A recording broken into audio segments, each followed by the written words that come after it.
Hey, welcome everybody. Welcome to the Director's Garage Live Hump Day Happy Hour Hangout. Getting on the air a little bit later today. I'm your host and resident idiot, Michael, and sweaty fat man, if you believe the comments. It's hysterical. Somebody called me a sweaty fat man last week. I was like, really? I own this stuff. It's more fun. Hey, how y'all doing? It's a Wednesday here. We had a big show drop yesterday.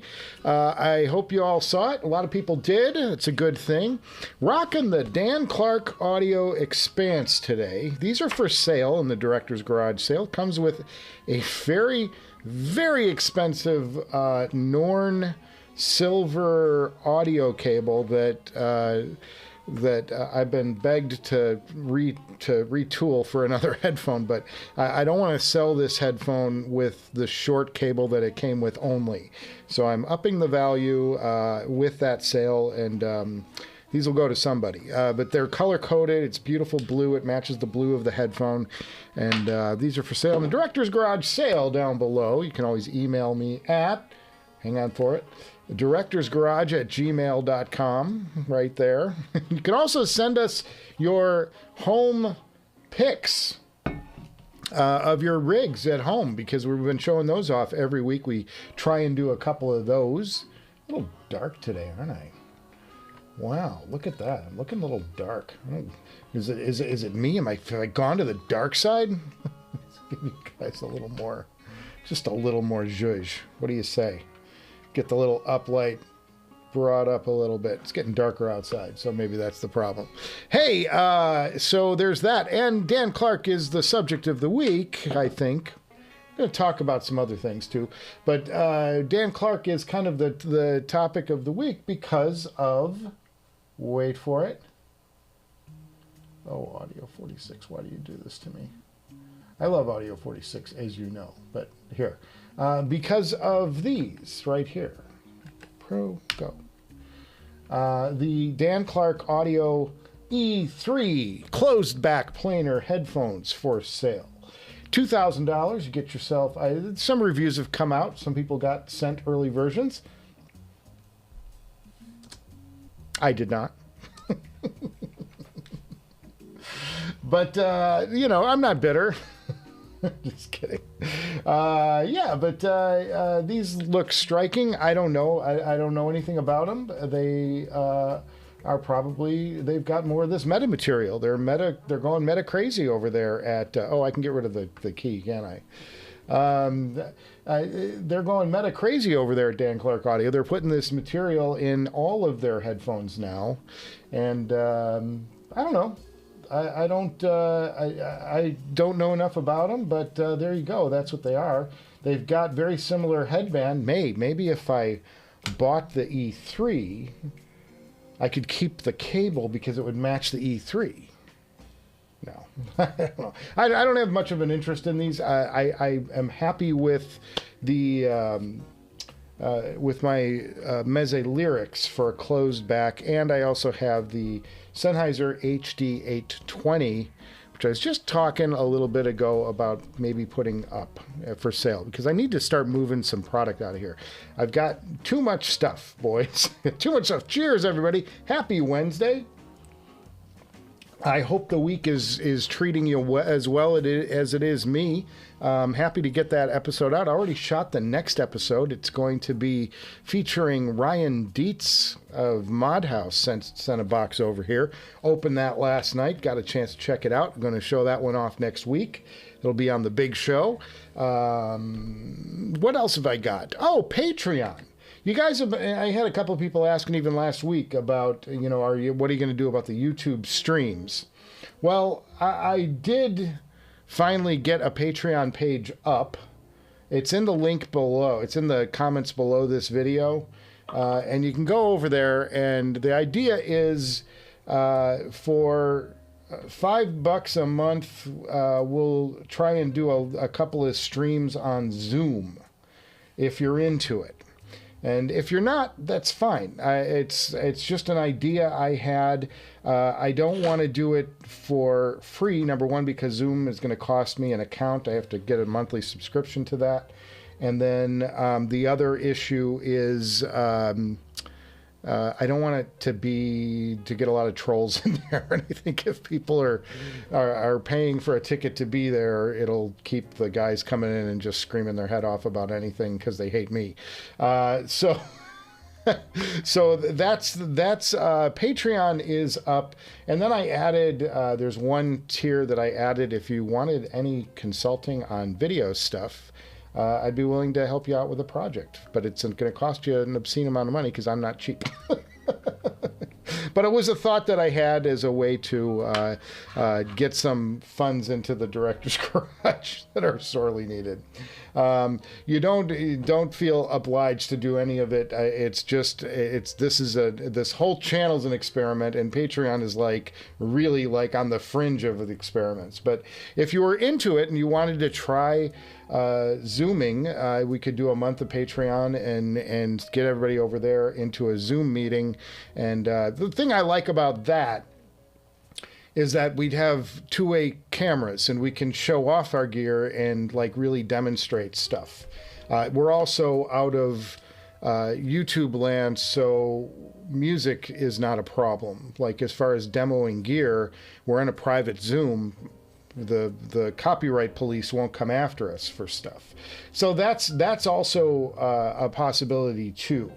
So anyway, so Patreon is something I'm just it's literally barely dipping my toe in the water, but it's there, and I'll keep an eye on it. And if something goes over there and we get some folks in and they want to try doing a Zoom meeting, by God, we'll give it a shot and see how it works.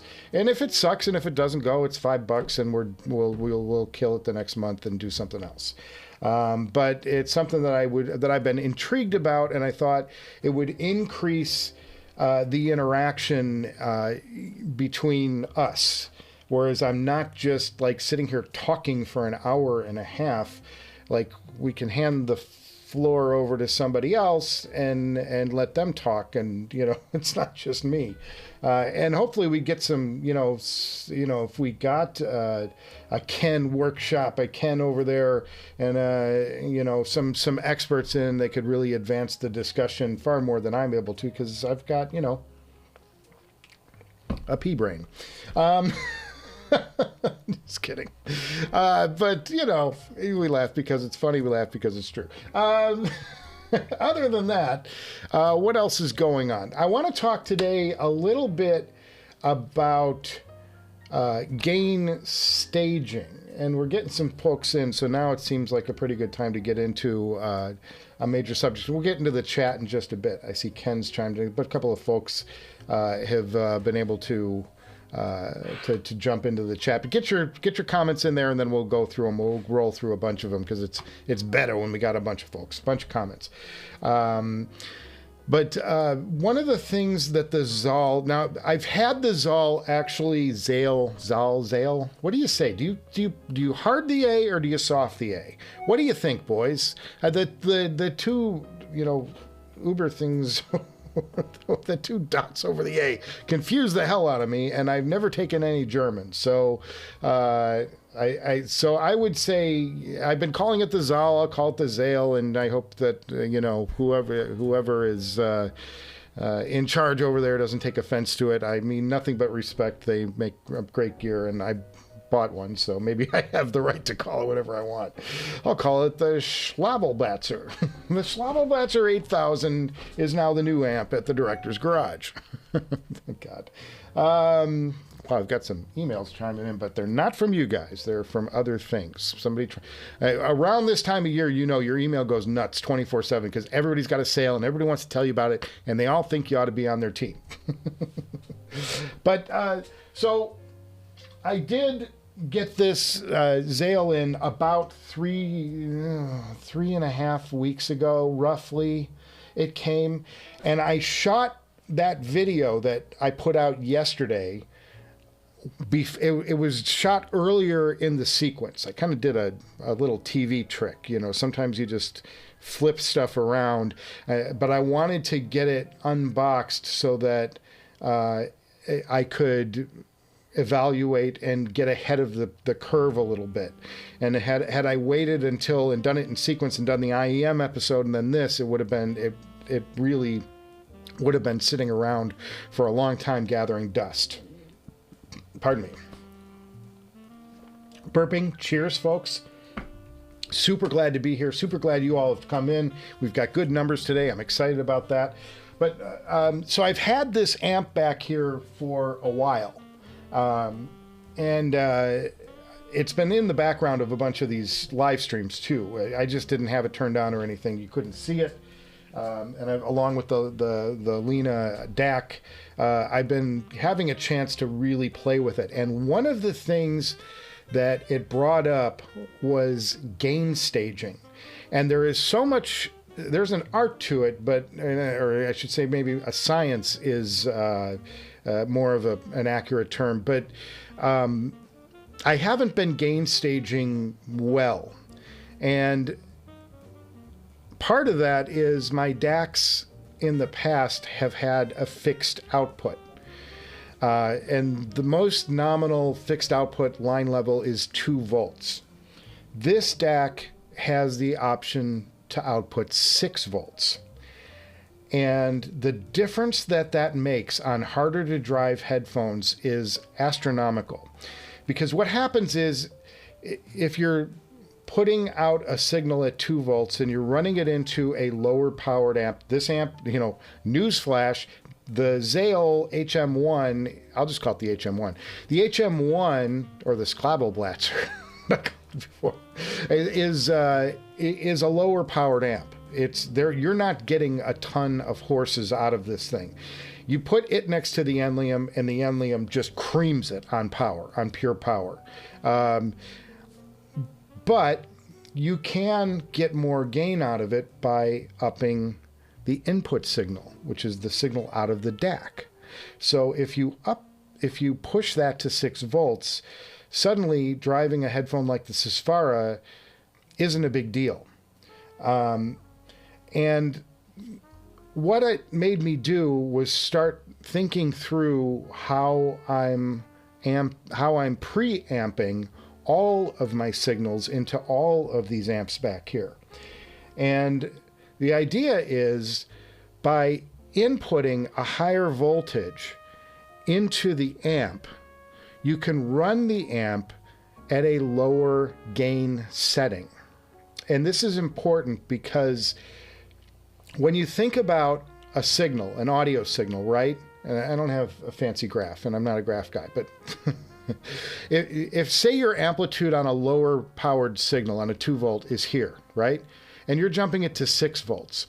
What you're doing is you're increasing the distance between your peak voltage, or your peak amplitude of the sound wave, and the noise floor underneath, which is all the crap that you don't want to hear, right? You don't want to amplify the silence, because it's going to add grain. It's going to add junk to your signal. And when you increase that voltage going into the amp and you amp that, you don't have to push the signal as high to get a good listening level. And as a result, you're not pushing that noise floor up. You get a cleaner result, as long as that 6 volts, when you're amping it, doesn't go into clipping on the output side. So as long as the amp can handle your input 6 volts, you're in much better shape sonically, because you're not amping the noise floor nearly as much as if you were squished down here at 2 volts. And there's not that much difference. You start pushing this, and the noise floor is going to crank along with the signal. It's going to crank here, but you don't have to push it as far. And that's the point. You're not amping that noise as much as you are the signal that you actually want to hear, which is the music signal. So I started playing with stuff. Always dangerous around the director's garage, because that's how shit blows up. But what I did was I started feeding that 6 volt output of the Lena into the Woo. Okay, now this is a tube amp. Tubes are notoriously kind of, you know, they're grainier and noisier things. It's a pure analog set. So what I did was I fed the 6 volts into the woo, and suddenly I've got a lot more headroom on all my harder to drive headphones, like the Abyss, and the bass got a lot better, and the signal got a lot cleaner. And it's given this woo back here, which I've kind of like been away from the tube thing for a while. I've been very focused on solid state. But it's given this woo amp a whole new dimension of sound that I have yet to untap. This is going to be in a future episode. It's probably going to be in, I'll give you the same shit probably in the Zahl thing, but we're a close group here, and we got all of our whatever 22, 33 subscribers or folks dropping in today. So that gain staging, I say this all the time on the channel, you know, I'm not a professional reviewer. I've never said to you, I'm director's garage professional, you know, whatever. I've never billed myself as such. Yes, I do listen to and give my opinions on gear, so that technically makes me a reviewer. But what I've always built the show as is I'm an enthusiast like you. I'm at home figuring this stuff out, and I'm going to make mistakes, and I'm going to do stupid things, and stuff is going to break, and some stuff isn't, and some stuff I'm going to come into some new insight, but we're going to share this stuff in this format, in these different venues, the live stream and in the show together. And, you know, me not being afraid to be wrong about anything gives me a little bit of an advantage. I think there are some guys that are really like sensitive about what they say because they're afraid of getting jumped on because they're supposed to be the professional. Well, I'm not a professional, and I don't profess to be a professional. I'm somebody who really enjoys music, really loves this hobby, loves the community, loves paying it back, and I'm into music. I'm really into music. I hope that much comes out on the show with all the crazy ass stuff that I push out there, and you know, stuff I dive into, the deep dives I do.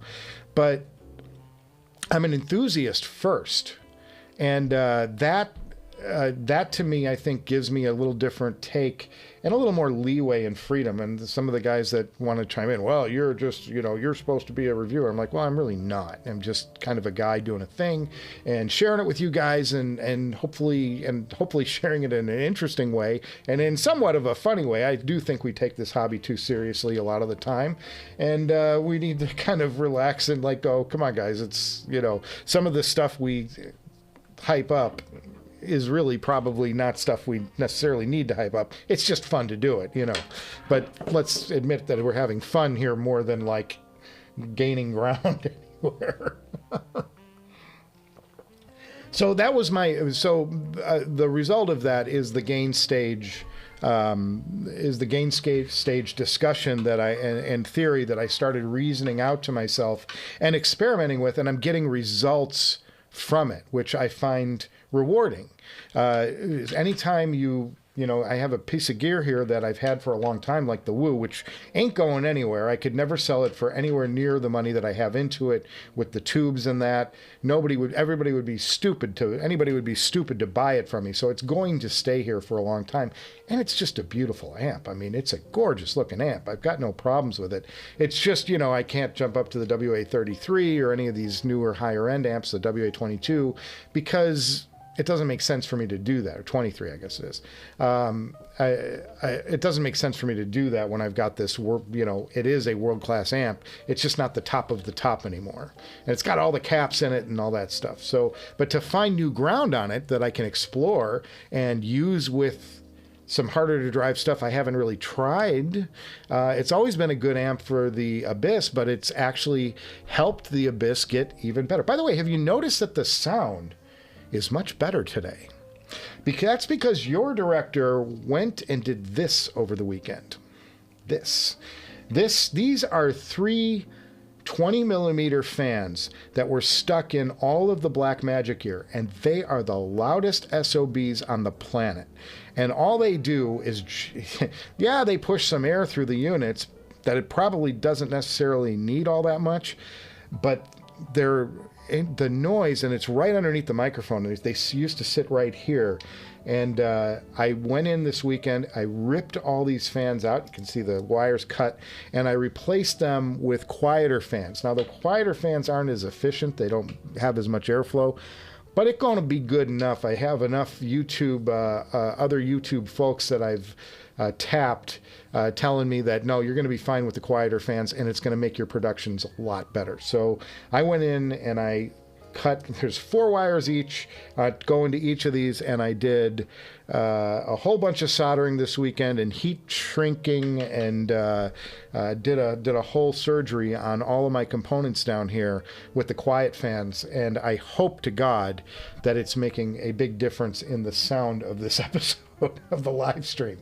It debuted at the first one you're going to hear will be the next major episode, which will be the Ryan Dietz Mod House episode, who's in the house right now. Cheers, Ryan Dietz. Cheers to all of you. Let's go through some chat now that I've talked for a bunch of stuff, and I've introduced a bunch of topics, but comment on anything you want. If you've got thoughts on gain staging, if you've got a counter opinion to what I just talked about, I would love to hear it. I'm not here to shoot you down. I'm here to let's stir all this together and find out where does it make sense to have a lower input gain into an amp. And with Ken here, that's a huge asset to us because Ken is such a genius on all of this amp stuff.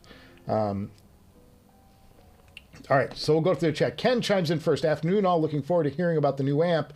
Should be able to listen in for a little bit, he hopes, today. I hope you do too, Ken, because your input is always welcome here and enthusiastic as it is. Hey, Michael says, I'm the Jaloo?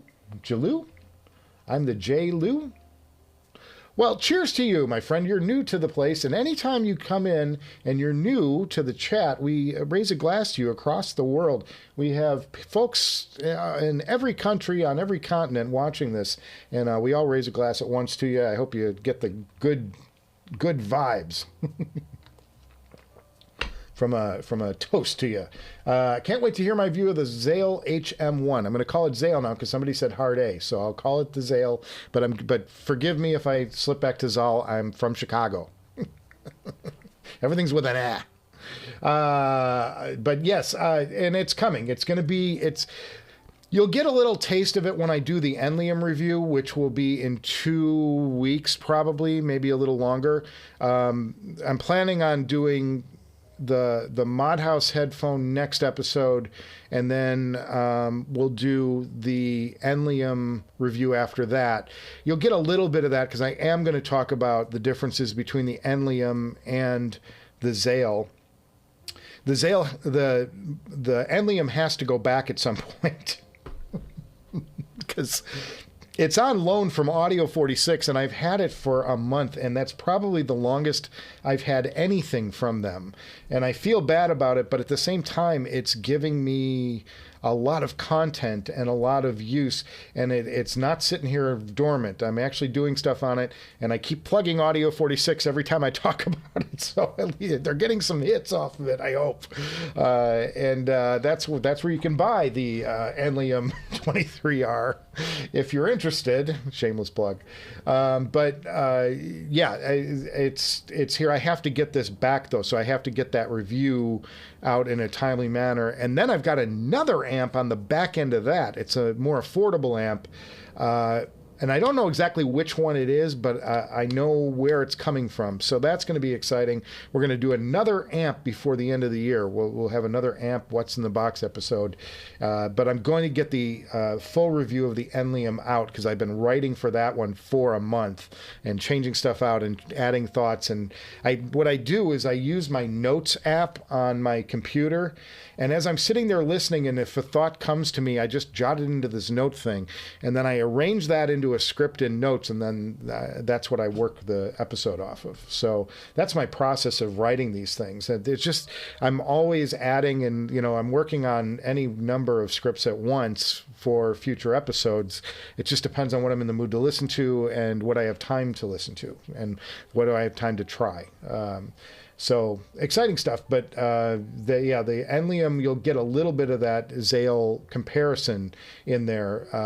Although I'm going to talk more, I'm going to go deeper into the features and my thoughts on the Zahl in the specific Zahl review, which I have to do because that was an $8,000 purchase, which I don't even have close to that much money now. But that was before we bought the house. I bought that, paid for it at the beginning of the year, and I was warned.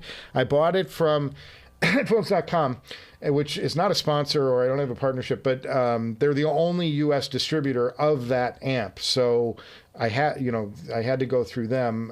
Nobody else sells it, and I don't have a problem with them. They're fine folks over there. But they did warn me that we know you have a review show. Said to me in no uncertain terms from the president of headphones.com, we know you do a review show. Don't expect to buy this thing, review it, and return it. I said, okay. I said, I get it. And I wouldn't do that. I think you guys know me on this show anyway. I wouldn't do something like that. But I did get the warning.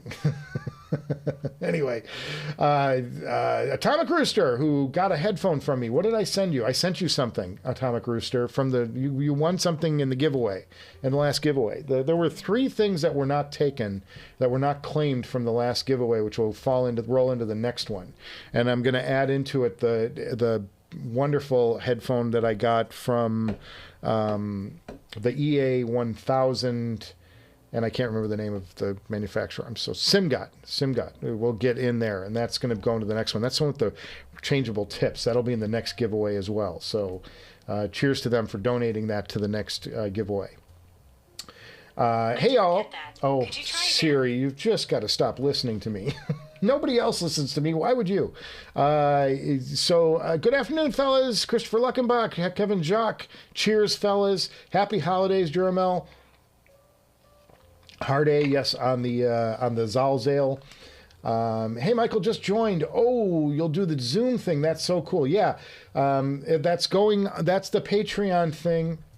I'm gonna try it. I don't know. I don't know anybody who's ever actually done Patreon before. I had thought about it with memberships and just doing a YouTube membership with it. But doing a private Zoom thing off of the subscriptions through YouTube has issues with the EULA on YouTube. So I didn't want to risk getting myself banned by hosting something on another platform that's launching from the YouTube platform. I think that's a YouTube no-no if I'm reading the print right. So I couldn't do it that way. I had to move it to Patreon in order to put it behind some kind of wall to protect us and keep guys from coming in and stealing our info and whatever. I want to keep it like us guys, the guys that are really into it and having a good time. So that's my solution. We'll see how many folks sign up. I don't have any expectations, and I don't have, but I think it could be fun. What I'll do is I'll set a day or two a month for us to do one of these live streams, only we're going to do it on Zoom instead. And you can use your laptop cameras or whatever it is to come in. I'll look just like this. I use the same thing. I use this setup for Zoom all the time. As well as YouTube. It's a dual purpose set and microphone. All of it works on either platform, so it should be fun. It should be a fun experiment. Cheers, says Ryan Dietz. Cheers, buddy, and thanks for the box that we'll talk about more next week. I'm not going any further than that. I'm just saying some big surprises next week. I would definitely watch next week's episode if you're into it, because there's some fun shit coming in the next one, man. So good. Ken Workshop, cool. He's interested. $5 is reasonable. That's what I thought. I don't want to make it a thing. It's a monthly subscription. So if you subscribe on like the 12th of December, it will go through January. You have the right to cancel it and not renew at any time. So you could just try it for a month and not renew. I just make sure that you read the stuff on Patreon. I don't I am a junior mathlete when it comes to Patreon. I'm sure there's got to be a way to like sign into something and then cancel the subscription so you don't get rebilled, or just let it ride if you're into it, and we keep doing that. But that we're going to try it on Patreon, and I just think it would be cool to see all your faces and put names to people, because we've been so like behind these avatars and all that. It would be fun to do that. And then plus it's fun, you know, I'm constantly holding up headphones and stuff. I'd like for you guys to hold up your headphones and talk about them and whatever. And I'll still moderate so it doesn't get out of hand, and we'll keep a nice even flow on the conversation. I'm pretty good at hosting stuff like that. I did it for the government for a while. When I was on the local neighborhood council, I hosted a lot of Zooms on that, and we could keep a nice discourse going without letting anybody get too much time or too little time. And I try to involve folks and ask questions of folks. So I think it could be a really fun exchange. It's just a matter of, does anybody want to spend $5 to do it? And does anybody have the extra time to drop into a Zoom meeting? I don't know. Well, we'll see. Let's give it a shot. Worst that could happen is you guys will be out $5 for a month, and we discontinue it and just go about our regular live streams here. But it could be really cool and fun, and I think it's worth trying. And I'm all about using the technology in new and interesting ways, and that's something that I've had in the back of my head for a long time. I just didn't have the time to actually set up a whole... It's such a thing to set up a whole like website thing. I'm like, ugh.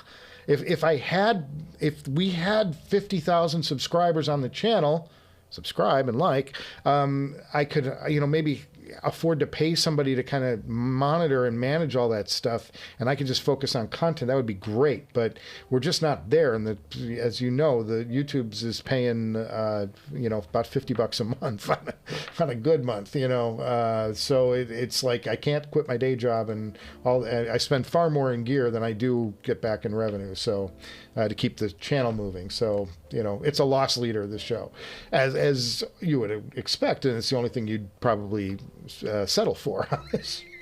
Okay. Jeremel, one of my favorite top 3 amps for the Sesfara. Well, the Enlium has jumped to the top of the pack. I think that combination is far above anything else at the moment that I've heard. And I know there are guys who have amped it with a speaker amp and gotten really good results. It's not an experiment that I'm willing to do. If I went to a show somewhere and somebody had it and I heard it, then I would tell you. But that definitely is like, right, that's got to be the top of the top that I've heard. I would also say the DCS Lena amp was really good with the Sesfara when I heard from it. And that Viva tube amp, that thing that they had at Can Jam, I didn't get a long time with it because I was really interested and I wanted to hear it on my Caldera at the time because that's what I was auditioning everything on. But yeah, that's gonna be up there too. So there's 3 amps I'm throwing to the wind, but I would say of anything that I've spent time with, the Bakoon 13R was really good. The Enlium is the Bakoon 13R with Slam. And it's all the difference in the world. And that's what's given me such angst over, should I find a way to keep the Enlium and sell the Bakoon or what? And yet I have all these other things I want to do. And I'm like, God, that's going to be, it's another, if I sell the the Bakoon I'm throwing out a number here. I'm trying to get about $3,300 for it, which I think is fair. Given where the Enlium is selling used right now is about 42, 41 in that range. The Bakoon is still a very powerful amp and a very good amp. I'm sort of asking for that with it, and we'll see if anybody buys it. I've had some offers in the high 2s.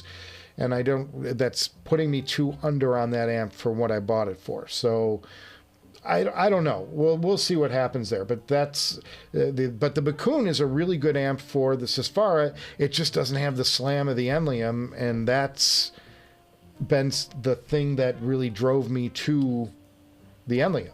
was that added slam.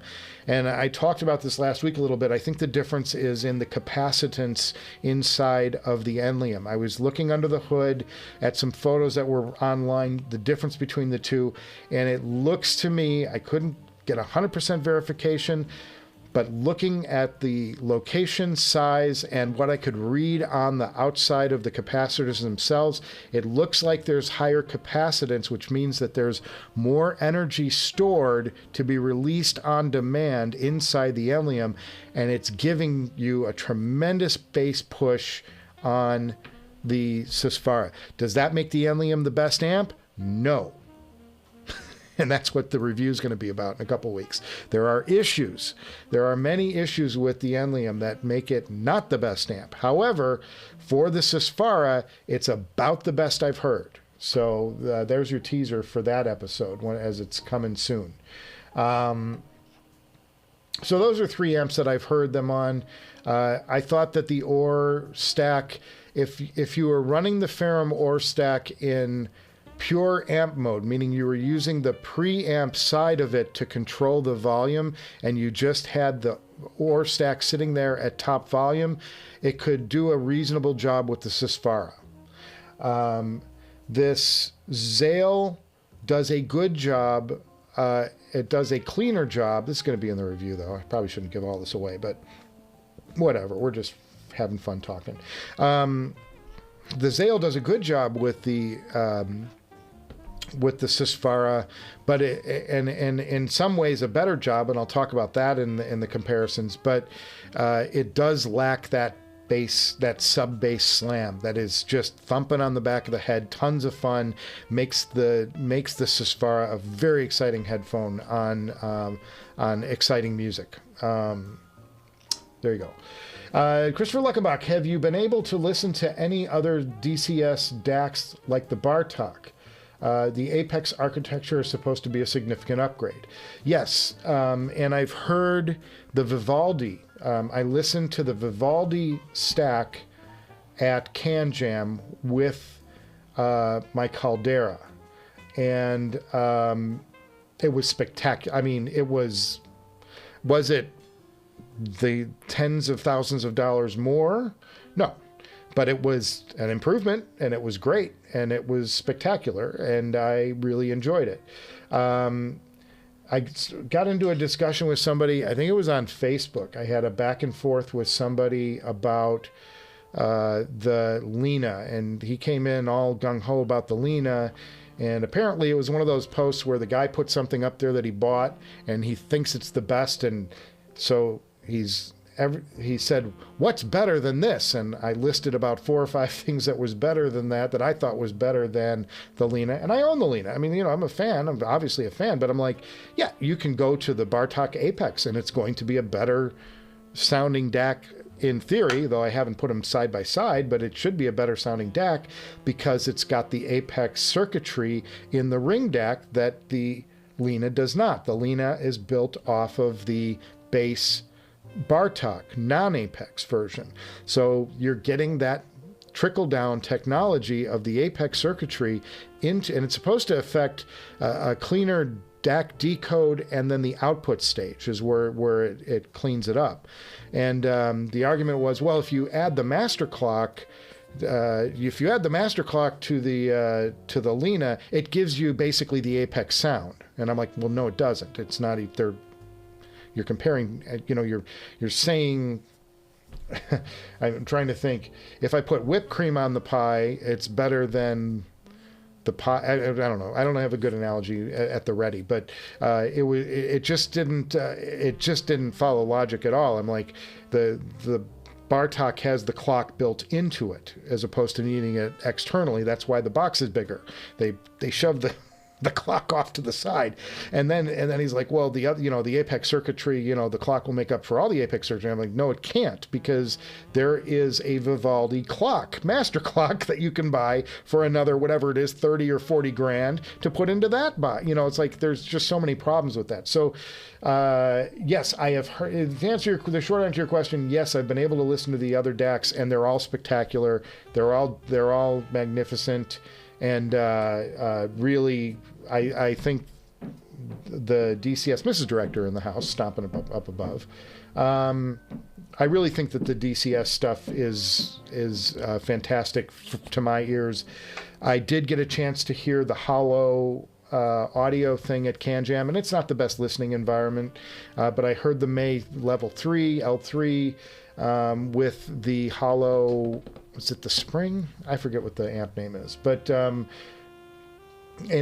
listened to that whole stack, and I thought it sounded very good and whatever, but I didn't hear anything there that made me regret buying the DCS. I think the DCS is something special, and having had this gain state, and I don't know about the output on the Hollow May, but having the ability to up the output, the voltage of the signal out of the Lena makes it a very useful tool in what I'm doing here, because now I can stage gain better into these amps that I'm listening to, and get very specific on how I'm gain staging individual headphones.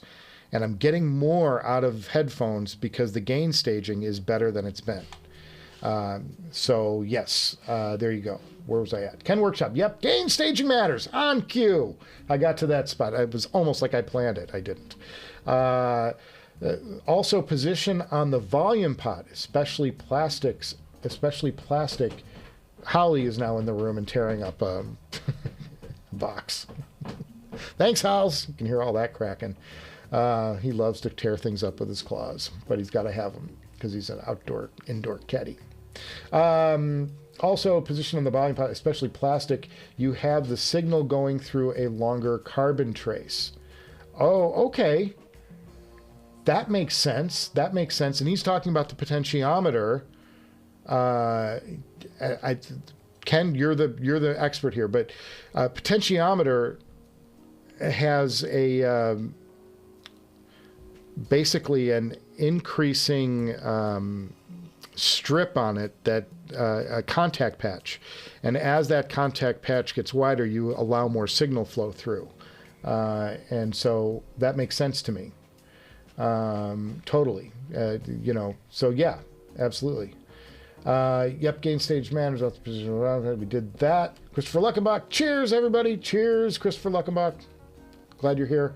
Thoughts on the Veride closed stabilized for 1600 used? That's about right. I don't think that that's like a steal, but I think it's a good deal. I think it's a fair deal.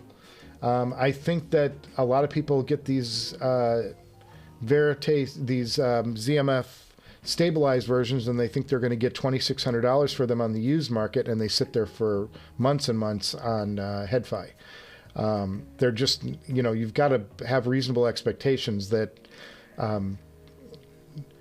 most people don't buy for the stabilized, they buy for the headphones. So anything you're paying premium as far as a finish on the headphone, unless it's something that's very limited and very select and affects the sound in a certain way, yeah, you're going to have a hard time getting it. So $1,600 is about where that headphone should be, I think, on the used market, because the Verite closed is about $2,300 new, $2,400 new.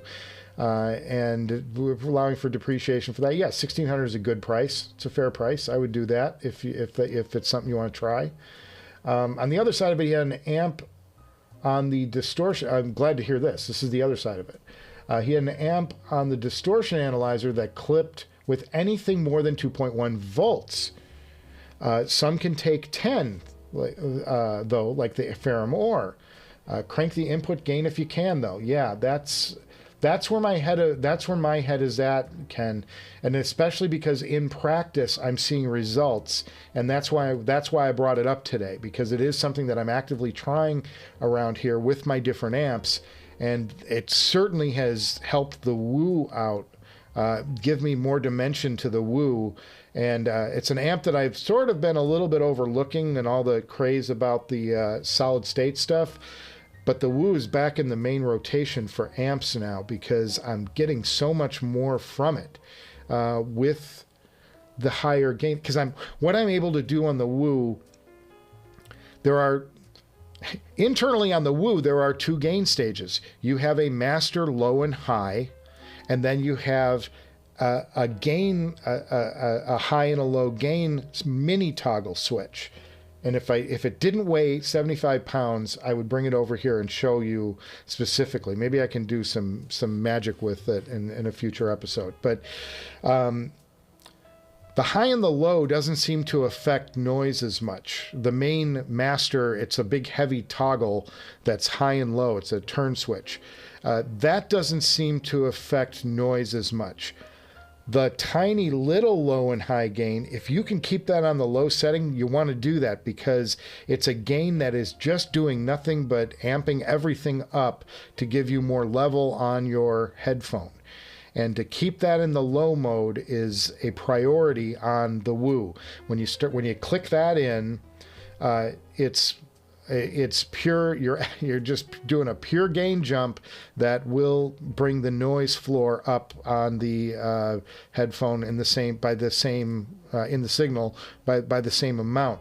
And on the back of the Zahl HM1, there is an input pad on the back of it of 15 dB of gain. Which maybe they're thinking, if you want to put your phono in there, I haven't tried it, but maybe it could give you enough gain for your phone, for your, right out of your turntable to juice that up. I don't know. But when I was doing some experimenting, I put the Sesfara on it, all the settings down, obviously, and I hit the 15 dB pad on the low power on the output of the DAC, and sure enough, it's just pure noise. You are just pushing, all that noise floor is just getting amplified, and it produced a very grainy sound. It gave you all the it gave you a nice spotlight on all the information you don't want to hear in your audio signal. So I very quickly and summarily turned that switch back off and worked it the way I was working it successfully, which was through the output of the DAC gain. So yes, Ken and I are talking. It sounds like Ken and I are in agreement here. Although he says there are some amps that can't take more gain on the input side, and I'm going to trust that too. That sounds logical to me, and that's one of the things that I'm listening closely on the Woo for, is at what point is that 6 volt going to give me clipping on the output side of the amp. And I don't have any of the fancy tools here. I do have a waveform analyzer. I suppose I could try it with that, but that's not my expertise. If I don't have a connect the numbers, how to do it, it's harder for me to just guess. I'm doing more guesswork on it. Talking about where to hook up what lead on the scope. Anyway, Ken says, the stabilized EMF is so amazingly well made. He dreams of owning a stabilized EMF. Yeah, me too. There was a Verite closed back stabilized that was called the Dark Star, and it was this purple, and when you looked at it, it was like looking at a constellation or a nebula or something. Zach just managed to kiss the wood in the right way with the right stain, and it just made this incredibly dimensional look into a nebula on the side. I thought if I was gonna get any headphone, it would be that Dark Star colored Verite closed. However, was at that stage where ZMF, that day when they did the releases, was just jam-packed, and I had it in the cart and I couldn't get through to buy it actually, and the website got jammed and I wound up losing it, so whatever.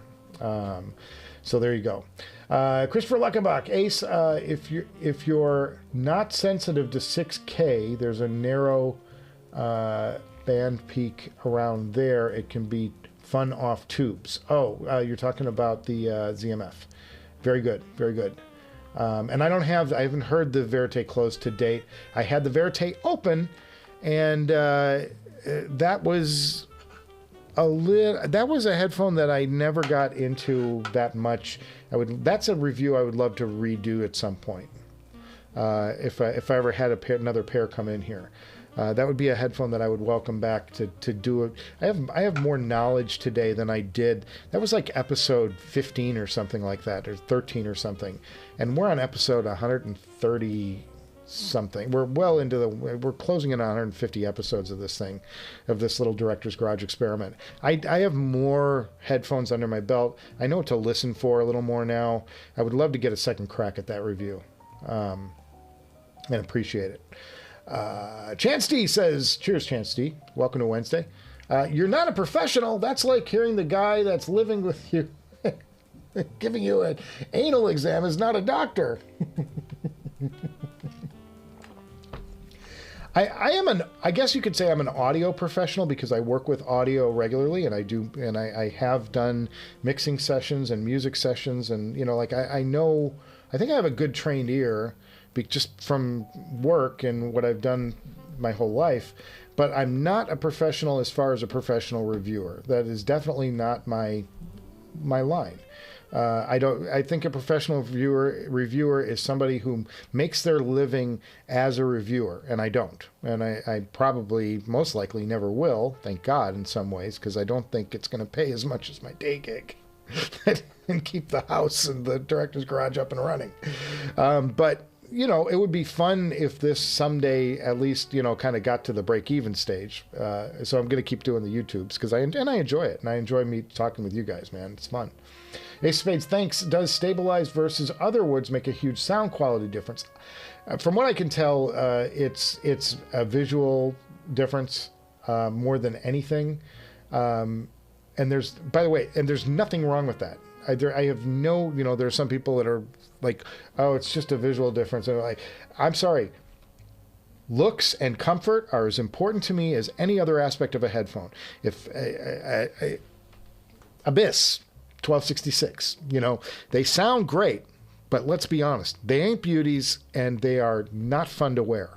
And you look horrible wearing them. So, it's as much a knock on the headphone as it is a positive that they sound good. Christopher says, from what he's heard, his limited ZMF experience, wood, I'm guessing it's wood, does make a difference, usually in impact transients and decay. Yes, wood. It's not night and day, but noticeable. Yeah, I would think you're not getting that much out of the materials themselves on the headphone.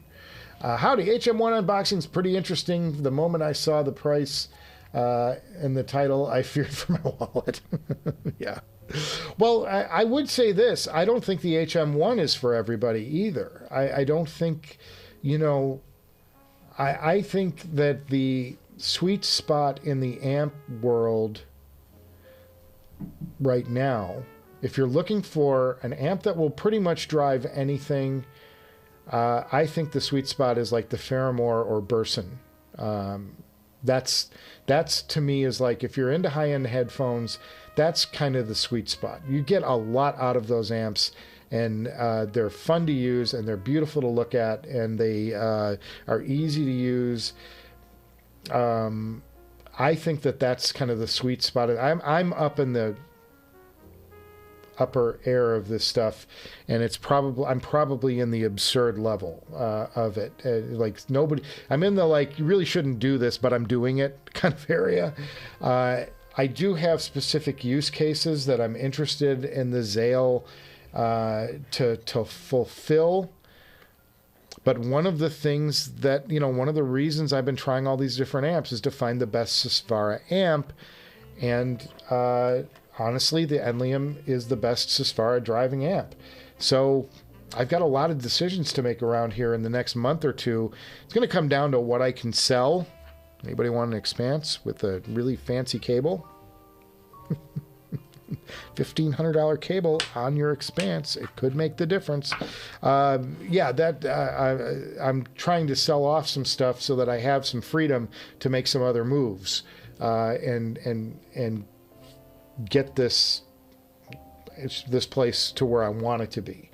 I think there's no secret that, you know, one of the next things, if not the next thing I'm going to buy is the Lena Master Clock. A couple problems with that. One, I don't have the money, and two, there's nothing used on the market, and I won't be buying that device new because it's $7,000, and it's a clock, people. It's a clock. It shouldn't be $7,000. I think it's what it is. I'm like, I understand that's what they're charging for it, and I respect their right to charge anything they want for their products. In the end, my brain says it's a clock.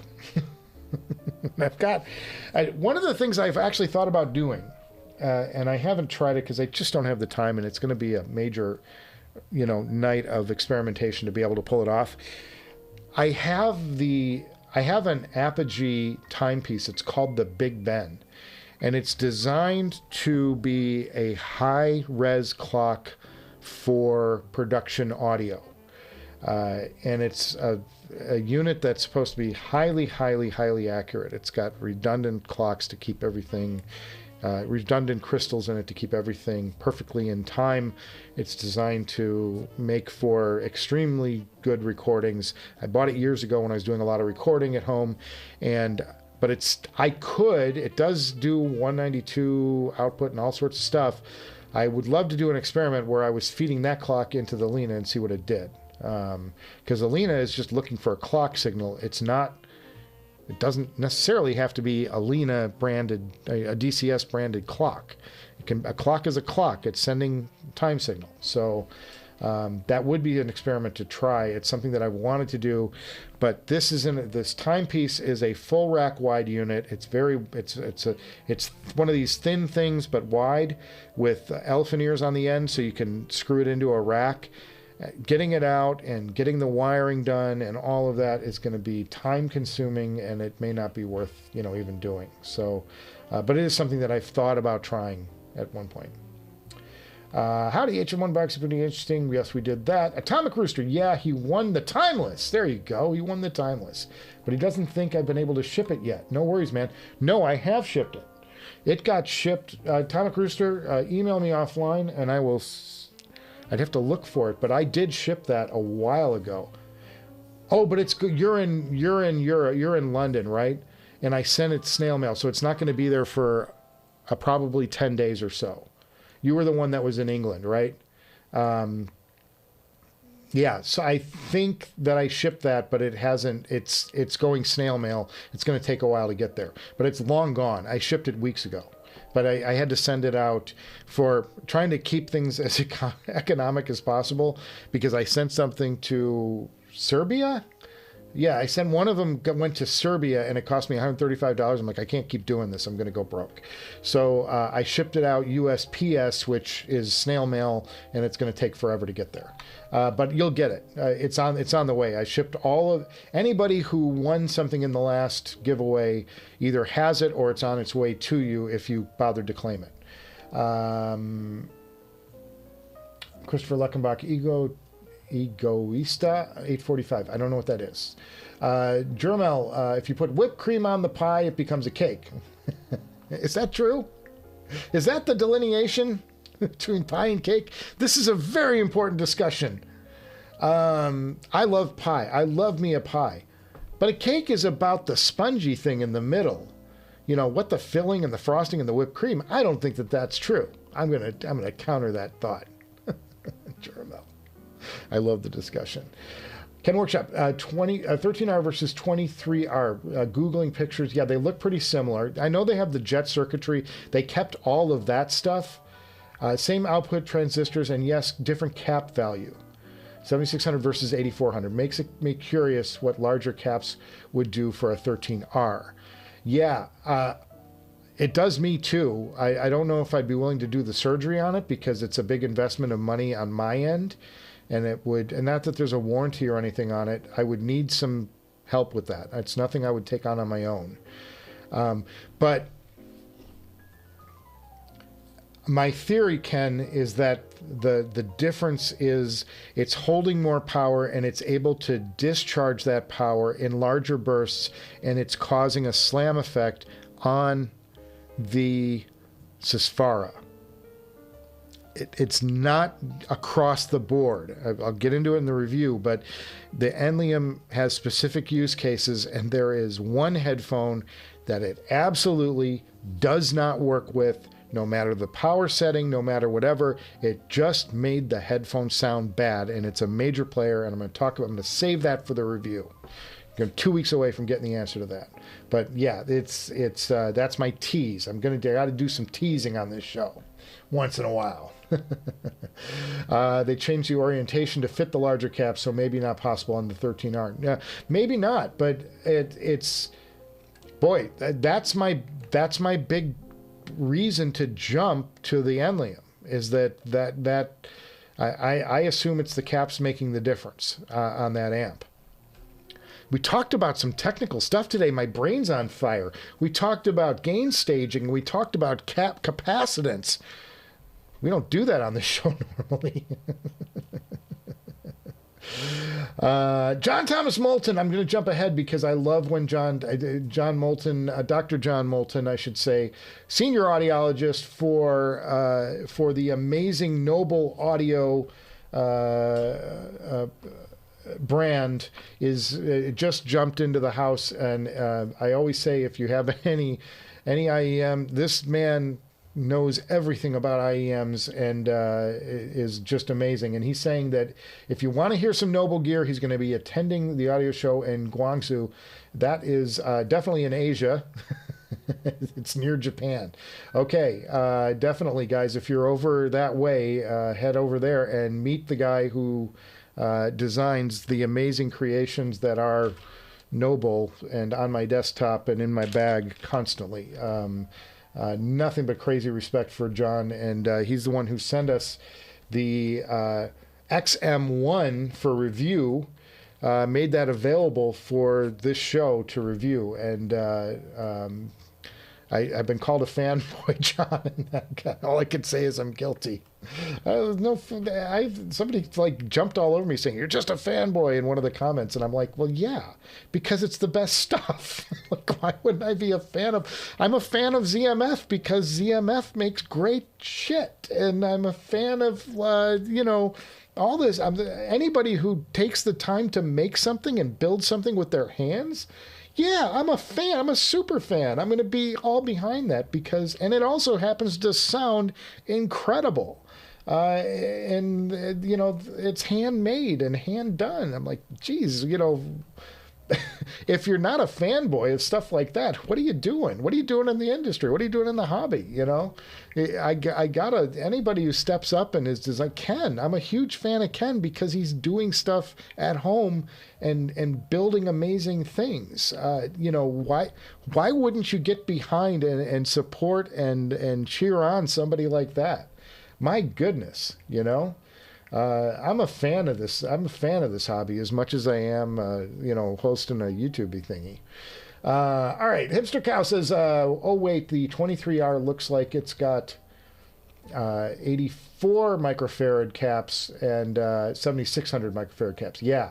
That's just my theory, guys. I don't have a schematic of I don't have a schematic of any of this stuff.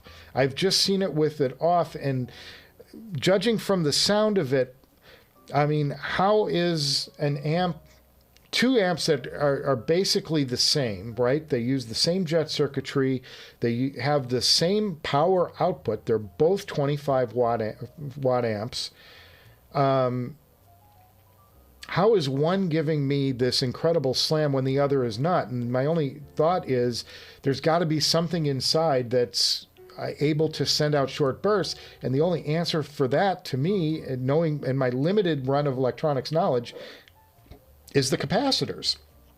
So that's what I looked for when I took the cover off, or when I found photos of the cover off of these things and looked through them.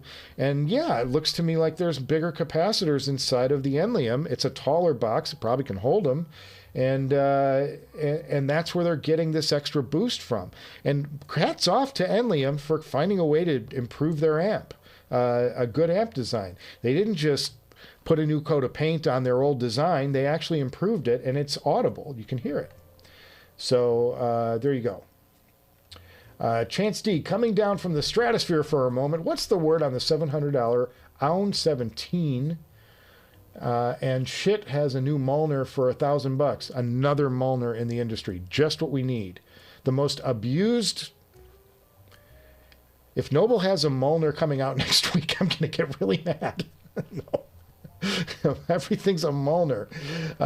We've got to get out of this Nordic thing. We've got to find some other motif that works just as well for naming headphone products, IEM products, whatever it is. $1,000 or for $1,000, claim no feedback to your headphones. Anyone have any info? And my answer is no. I don't have any info. I don't have any inline at shit, and sadly, I've never owned a shit product. The only one I thought about buying was the Yggdrasil. Talk about a mouthful. Another Nordic run of names.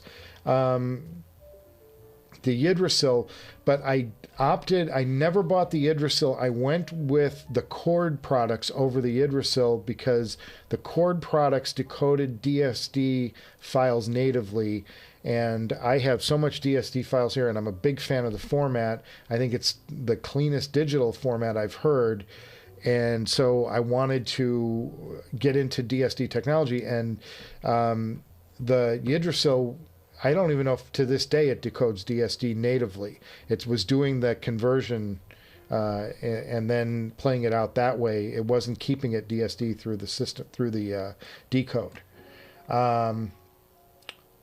Is the 23R has blue 8400s? I don't know. You guys are having that internal discussion.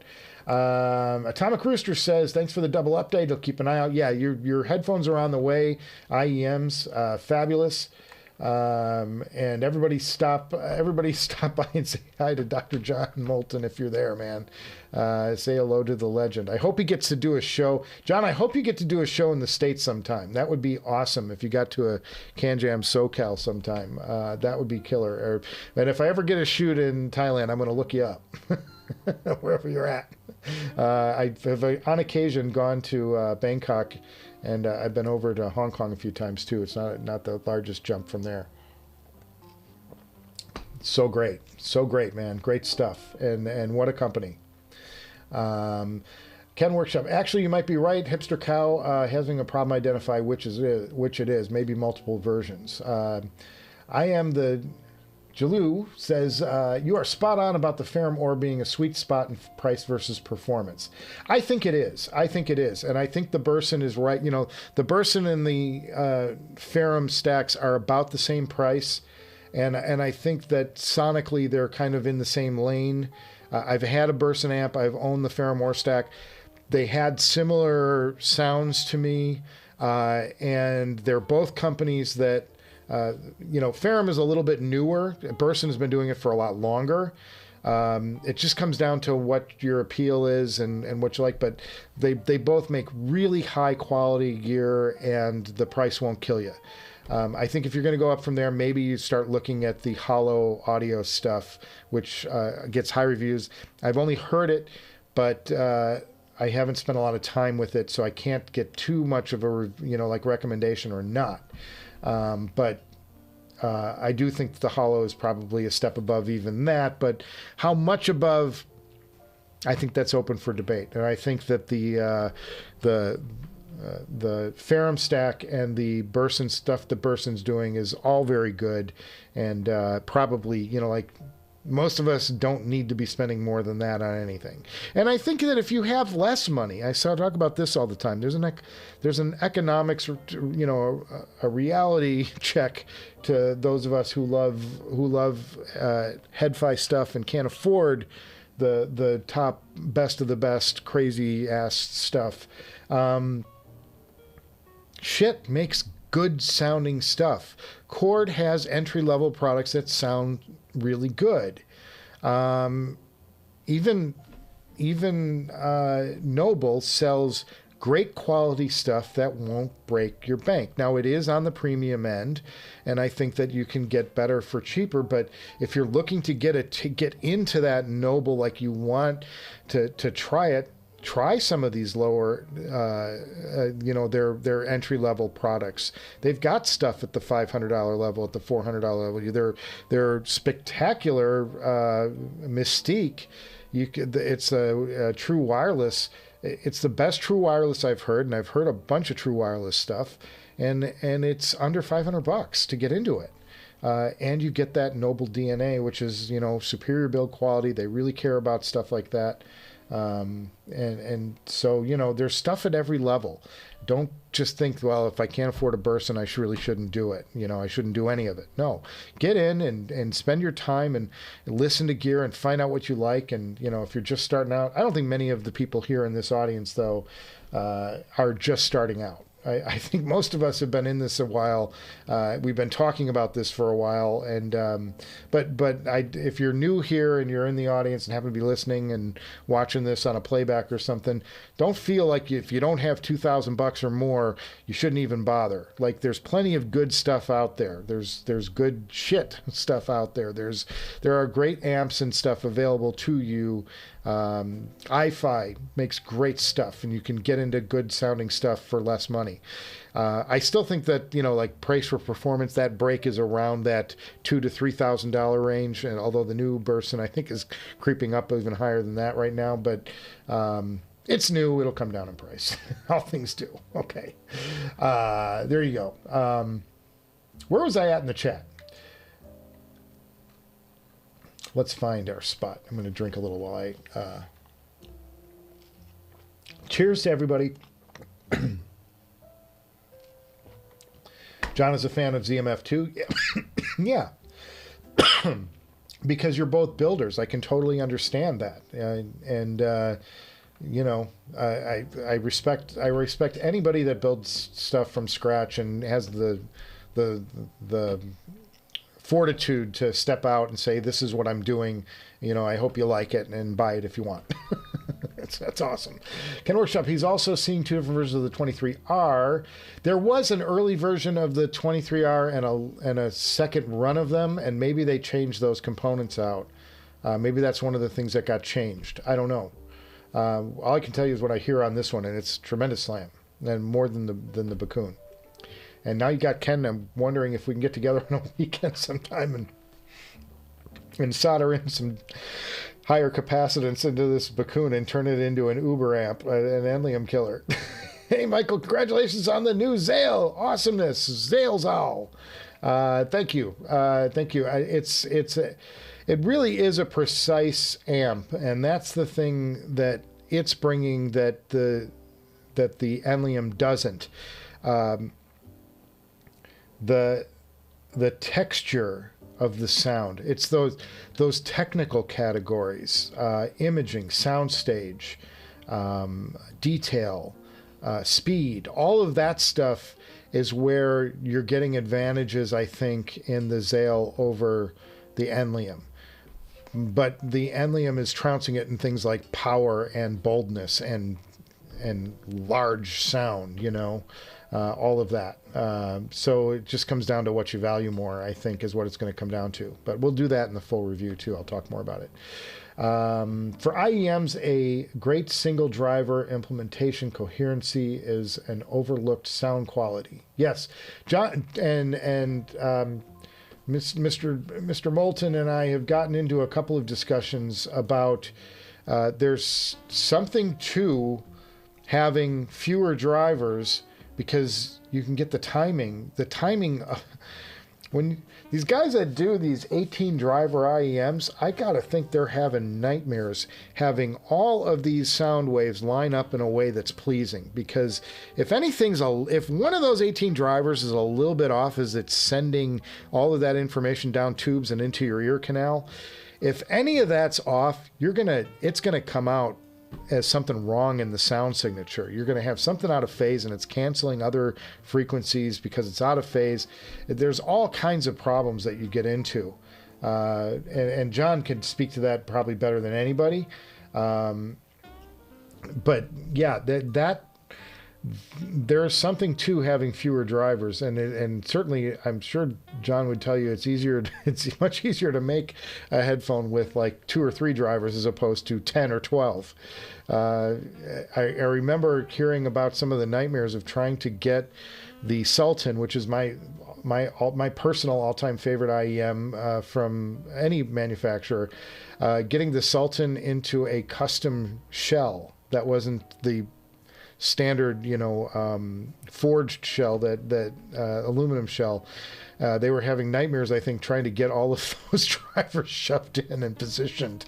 And I think John said at one point he was never going to do another custom Sultan if he didn't have to, because it is so frustrating to work on and tedious. And John is a fan of JH Audio too, companies like that with a homegrown history. And JH, I won the JH Audio Jimmy on this show, and I enjoyed it. I thought it was a really nice sounding IEM, and I wound up giving it away in a giveaway because of my DNA on the show, where I want to pass things forward that I don't purchase. I'm a big fan of that. I think, but the Jimmy was a really interesting sounding and looking headphone, and IEM, I should say, and I loved the design of that. They were doing work with epoxy and resin on that, and they did a purple with beige like combination swirl, and it was just a really, for calling it the Jimmy, basing Jimi Hendrix is sort of like the inspiration of that model. I thought they came up with a just knockout design. It was such a cool looking headphone. Somebody got those. I think those went to England too, if I'm not mistaken. England's getting all my stuff. Hipster Cow, great research. Must be exactly it. And then he continues on. Oh boy, my thing just jumped. He's all for mods, but he'll be honest, it's a losing game modding gear that's for sale. It can hurt the resale. That's true. So if I open up the Bakoon, it's probably going to stay here for a really long time. It's not going anywhere. Gil Renard says, I have owned the Ound for a week. Lovely, full sound, drives his HE6 right. That's a tough headphone to drive. Gets very hot. So does the Bakoon, and so does the Enlium. You can, if you have some extra eggs, you're in business. You have a hot plate in your room. Chance D says he has a shit phono pre and he's impressed. Well designed, no nonsense. Has not heard the DAC, would like to, but was impressed from what he hears and sees with the brand. I like that they keep engaged folks that can't afford the higher end stuff. I like companies that do that, like what am I thinking of? Like FiO, and like what am I thinking of? Just was talking about them. Anyway, they do the Diablo. iFi. Thank you. Thank you, Brain, for giving me that piece of knowledge back. iFi Audio. Companies like iFi and all of these brands that produce good sounding, affordable stuff are important because let's face it, more people are buying cheaper stuff than they are expensive stuff. And that drives people to get into the hobby and want to climb that ladder and get into the more expensive stuff.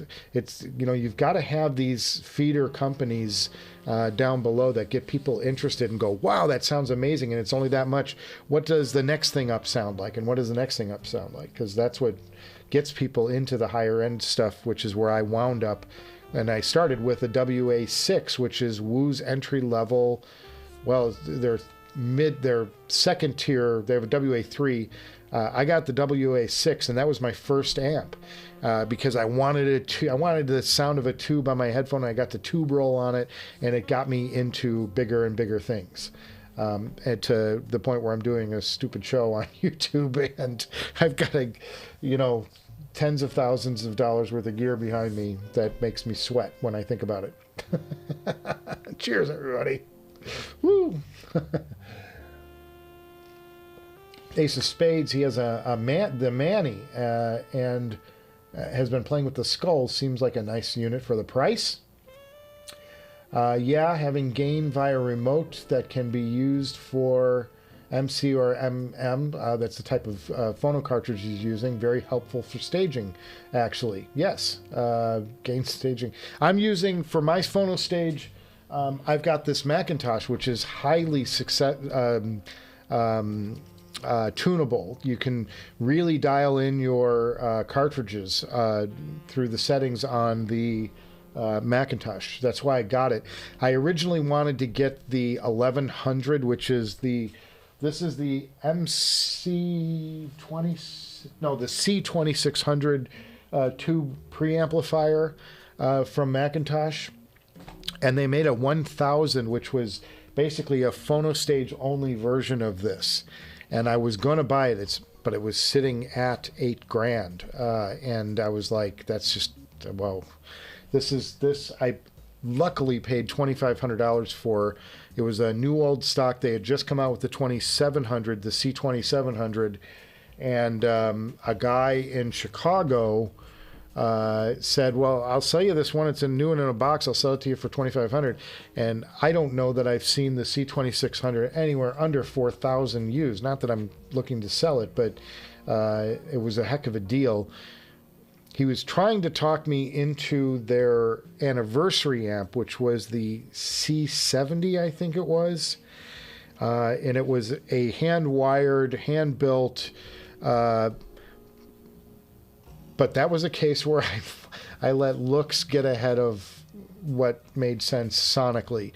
Sonically, there's no question that anniversary preamp was a better thing to buy.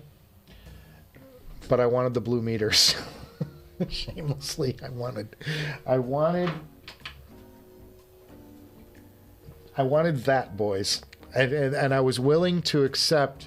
I could have gotten it for the same price, and that's an $8,000. That the C70 pre, that was the anniversary issue. That thing is selling. I mean, some people are selling that for like $7,000, $8,000, $9,000 used now.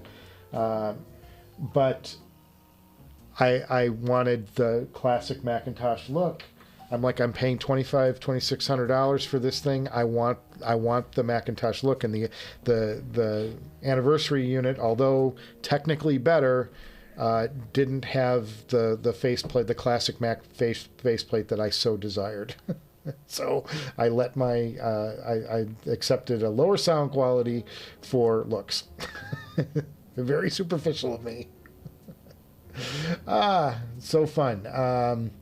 HEM, which is Ferrum's parent company, has been an OEM electronics manufacturer for over 20 years. Oh, I didn't know that.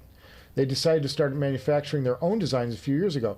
Well, and Christopher, that's from Christopher Luckenbach, the Wandla is getting really good pickup as a DAC. So they've got a full 4-stack unit now that's a DAC, an outboard amp, and then they've got the Ferrum stack of the OR and the Hypsos. And very good stuff. Very good stuff. I have full respect for. I own that. The only reason I got rid of it was because I worked a deal to get the STAX SRX9000 in here, a headphone that I am considering selling. I'm considering selling the STAX SRX9000 from the inventory for a few reasons. I'm not using it that much. My focus has been on traditionally driven headphones for quite some time now, and I don't like in sonically. I'm more drawn to what I'm able to get out of the Sysvara and what I'm able to get out of IEMs and what I'm able to get out of open and closed back headphones, more than dynamic drivers and planers, than I am the electrostatics. So I went through this whole electrostatic thing, but I'm actually considering, and then I also say, well, I could sell them now to be able to get the other components that I'm looking at for my traditionally driven headphones. And if I ever want them back, I could just buy them again, you know, or buy the SRX 8000 or whatever, or 10,000, whatever the heck comes out next for them. Because I've used them and I've been happy with them. Oh, and I lost a light. Oh, sad. But the green light is gone, boys. It may be time to start thinking about wrapping this show. We're at 90 minutes, so it wouldn't be the worst thing in the world. We'll do a couple more, though, and then I'll say goodnight for the day. I think that Dr. John Moulton has left us, but so good. I'm always appreciative of any of these folks that stop in, and Dr. John Moulton knows how highly I regard him, and always thankful to see him pop up here, because he is somebody who knows this stuff like nobody else in the world. And I encourage you, when you see Dr. John Moulton in chat, get your IEM questions out, because he knows everything about everything. And it's such a treat to be able to tap somebody who is that knowledgeable and knows that much about the business. Get Shelly. Hey, JTB. Cheers, brother. Just getting in the door here at the last couple of minutes. Enlium has a portable amp. Yes, I've seen that. Same as the big model, but without the speaker taps. But it's half the price of its big brother. Reviews have been positive.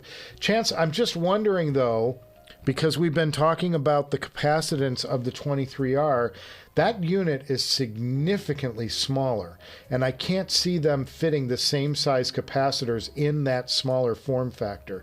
They must have gone down somehow, and maybe they went back to the scheme in the Bakoon to keep, because the Bakoon is much thinner. It's visibly thinner. I mean, most of the Bakoon's height is heatsink on the bottom. The feet are heat sinks. So I don't know. I'm wondering if it's going to have the same impact as the Enlium. It may have the same, a similar sound, but it may be dropping back and for giving up some of that slam in the Sisfara that's the main reason that I'm so excited about the 23R. It also has current amplification. That seems very interesting. Are we talking about? Oh, Leslie, we're talking about the Enlium, yes. The RM, yes. Has been genuinely curious about the Enlium 23RM portable. He's been hearing conflicting reports, but some saying it's just as impactful as the 23R. Some saying it's not quite there. Well, I am the Jalou, that what I'm telling you, at least from my experiences and seeing the internals of the 23R, it's that big because it's got these massive capacitors in it. And if they shrunk it, something got to give. And I got to think that the capacitors inside of the 23R got replaced with something more similar to what's in the 13R. And that's going to mean less slam. If we're walking down the same road in the right direction. Blind leading the blind. Hipster Cow, he won those the Jimmies. He still has them. Need silicone tips though. I would also look for. I've been married to the Dakoni bullets. The more I use them, I love what they do for IEMs. They really give you a great seal. I would recommend trying those on that IEM. But yeah, I thought they were gorgeous, man. What a great IEM. And I had to, again, thank JH Audio for well, I mean, I won them in a giveaway at CanJam, so it wasn't like I just entered my name and they get that, and I won them, and I just paid it forward. And thanked JH Audio for the process. I'm sure that's one of the points that they were trying to do is, get their name out there in different ways. They had no idea who I was at the time. I had about 12 subscribers back then. That's great. JTB says if he was more into speakers, he'd have gotten the Burson Soloist Voyager. Pre-order bonuses are tempting. Yeah, they're doing a whole bunch of stuff, and it's only for a few more days. I I can't justify. I want to get it in here, but I can't justify it. I have had some back channels with Burson, but they've never gone as they've never walked down far enough to say, "Hey, we'll get you one to review and show off on your show." And they're in Australia, so they're going. There are a couple of Aussie reviewers who have big channels, and they're kind of making their way to those guys first, I think. The guys in Asia, because the shipping's not as big a deal. And it's a big, heavy amp. Looking at the thing, it's big, it's solid chunk of metal. Christopher Luckenbach, last few guys, and then we're gonna say goodnight. I'm gonna go get my walk in and get my rings closed. Although pretty close so far. I had a big day on set before I got. That's why we started later today. By the way, I was out shooting. Christopher Luckenbach says he's guessing that they have the same house sound, but only 1 watt of current mode amplification, 500 milliwatts voltage. Yeah, and then it's how are they measuring it? Is that RMS? Is that all that stuff when they do the measurements? Are they looking at the average or are they looking at the peak? The peak is always going to look a lot more attractive when if you actually look at what it is most of the time, and that's one of the things that got iFi in a little bit of trouble. In one of the reviews, when they did the voltage test, they were reporting peak output, which is their ideal output. It's not what they can actually hold, and that's not the traditional way to do it. You're supposed to do your average output. Can Onion, that's a new name. Cheers, Can Onion. Anybody who comes in on this show, we do a little salute to, and as your first post in the chat. Everybody at once raises a glass to you. It's our way of saying welcome to our crazy little world. Shit's Valhalla is a decent tube amp for the price. He hasn't had luck rolling tubes, but the stock tubes produce a pretty nice sound. I don't have experience with shit products, so I have to turn that over to you guys to debate out. I just haven't had reason or haven't had any in here. Tube rolling is something I'm actually considering doing now that I've got this new life in the Wu WA5LE. I will be in the next week swapping out my 300Bs again and going back to the Takatsukis.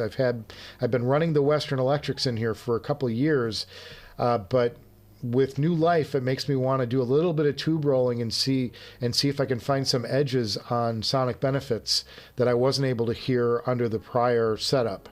So, yeah, I'm going to be doing that. I'm going to be rolling back into the Takatsukis, and I'll be rolling out the Takatsuki rectifiers, and I'll try some other things like the some of those more vintage tubes I have. I have a pair of 596s, the Frankenstein-looking numbers that sound really good, and I also have, my favorite are the metal bass GZ34s. I think it's GZ34. I'm pulling these numbers out of my rear end. It's late in the day, and I haven't used those tubes for a while. So, yeah, but they're great old Millard tubes from 1956. I think those were made, and they're metal based. They're stamped with the year of their creation. And I got a pair of new old stock tubes a long time ago, and they are spectacular. They're the best rectifiers I've heard.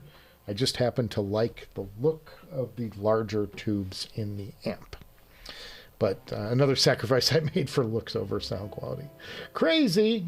Yeah, very fun. Ace of Spades, JTB, he agrees the Voyager seems impressive. Yes, I'm... passion for sound. Yeah, he got it in. I noticed that wasn't a working model. There's two things that are holding me back on the Voyager. Like, number one, they have yet to publish any numbers on the actual power. They've done power consumption, but what's the output? What is this thing rated at? What can it drive? There's nothing's been posted in that regard. And he didn't have a working model, it didn't seem to me. He didn't turn it on, so I was kind of curious about that. I think it's a pre-production thing. I was a little jelly that he got, he got that in. But he was one of the guys that got it early. He's an Australian reviewer, I think, an Aussie reviewer. JTB Ace of Spades, he's tempted by the Voyager. He just got the Shelly stack. That's a great bang for the buck. It sure is. And I haven't had the Geshelli stuff in here, but I've heard great things about it. Can't justify a Voyager purchase. JTB, you can justify anything, my friend. Zahl amp, anyone? You can justify anything. You know you want it, JTB. You know you want the Sysfara back, JTB. It's a long-running joke between us guys. The drug pusher. AudioX, beware of those gateway companies. I know.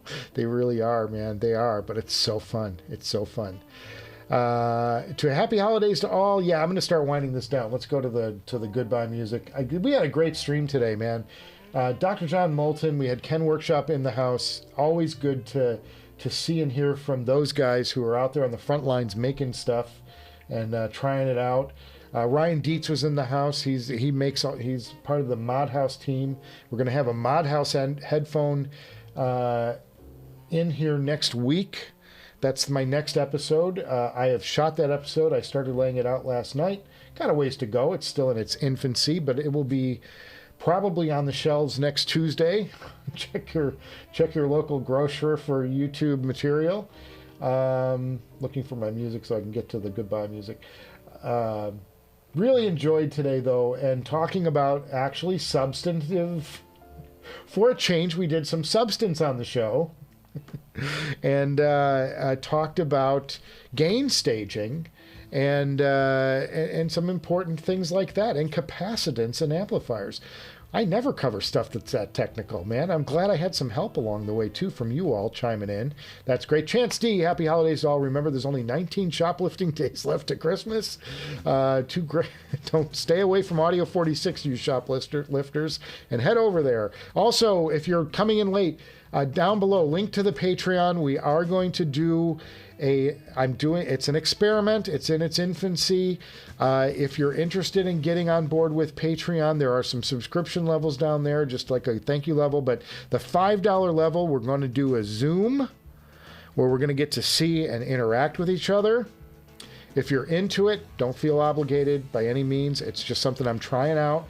If we get enough people in on the Patreon, we'll do regular and more frequent Zoom interactions. I think that's fun. There are some reasons behind why we're doing it that way. For those of you who are late, go back and watch earlier in the stream. But head over there, take a look, and have a great weekend. Good night, Kevin Jacques, Christopher Luckenbach, JTB. He's trying to avoid becoming Michael with his impulse buys. I can't blame you, guys. Get out there, enjoy your night. Have a great rest of the week. We'll have a new episode next Tuesday. And yeah, I'll see you guys before you know it. Cheers, buddy. Cheers, everyone. Now I got to find the way to get off the air because I forgot.